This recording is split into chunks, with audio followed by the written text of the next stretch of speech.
All right, hello everyone. So I figured I would start this off by sharing a story with you. I know we're talking about decisions, and so I want to share something that I learned when I was just a child that has followed me throughout my whole life and has really been influential in many of the accomplishments that I've had. I want to give you a little bit of backstory. My mother she loves all of God's creatures.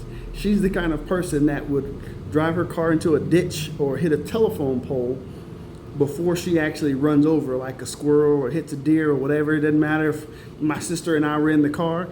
If there's something in the road, she was going to do her best to avoid it. So that's what I grew up with. That's what I'm used to.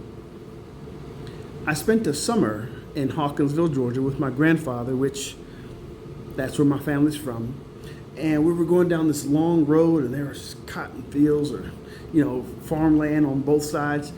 And we're going down this long road, and I saw a squirrel in the distance. And the squirrel was being indecisive. You know how sometimes they can do, where they're kind of running back and forth, and they can't really decide which way they're going to go. So I was young enough that my legs could still swing on the front seat. And I was eating some Cracker Jack, and we were listening to Otis Redding, Dock of the Bay. And the truck's going down the road, and this squirrel just kind of going back and forth. And I look at the squirrel, and I look at my granddad, and he's just rolling along, not even paying attention. And then I look at the squirrel, and I look at my granddad, and the squirrel's just going back and forth. I don't know what it was doing, but for whatever reason, it wouldn't get out of the road. It was very indecisive.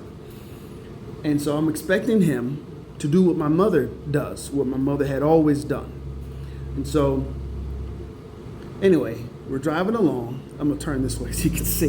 We're driving along, and he's just kind of doing like this. And I'm looking at the squirrel, and I look at him, and he's riding along.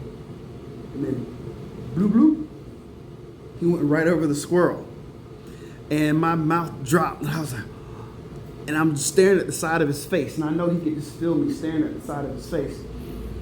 And then eventually he looked down at me and he said, "Son, that's the price of indecision."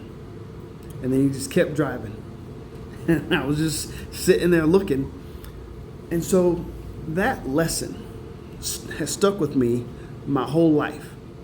And so the point is, there comes a time where you have to go left, you have to go right, or you have to do something. If you stay in the middle, not making a decision, bloop, bloop, you get squashed like that squirrel. Fast forward 25 years, I was in my city, and I was going down a road. It wasn't a country road like, in Hawkinsville, Georgia, but there was a squirrel in the middle of the road being indecisive. And I had my son, he's 11 now, but he was a toddler at the time, in the back seat. And in my head, I was like, this is an opportunity to recreate that same moment that I had with my grandfather, which was so influential to me, for him. And so I'm riding along, and the squirrel's doing this thing, and my son just kind of peeking over the edge. And then at the last minute, I came to a stop.